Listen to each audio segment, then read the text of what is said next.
ఎవరిని ఏ బాధ పెట్టినప్పటికీ తనను తాను బాధించుకున్నటువంటిగా రీతిగా చూసుకోవాలి. If you harm anybody, it amounts to harming your own self. ఎందుకనగా అన్ని దేహములు యందు ఉన్నటువంటిది భగవంతుడు ఒక్కడే. Because God is present in all.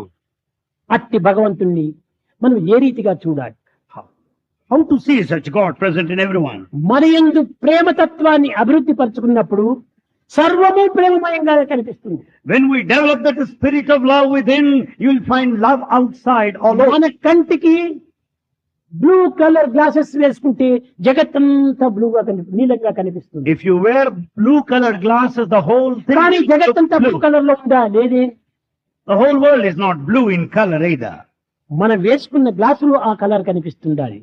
The glasses that you have put on are blue. కనుకనే హృదయం ప్రేమమయంగా మార్చుకున్నప్పుడు జగత్తంతా బ్రహ్మమయంగా మారిపోతుంది. When the heart is full of love, you will find the whole world full of Brahman, the divine.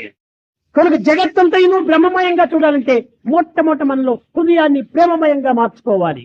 In order to experience the divinity outside the world, ప్రేమ లేనటువంటి వానికి జగత్తు ఏదో అన్ని రకముల రూపులుగా నామములు కనిపిస్తుంటాయి. is able to be experienced if there is love within. That you will be able to experience. భిన్నత్వం అనేటువంటిది సత్యము కాదు. This kind of diversity ఏకత్వమే సత్యము. is only unity that is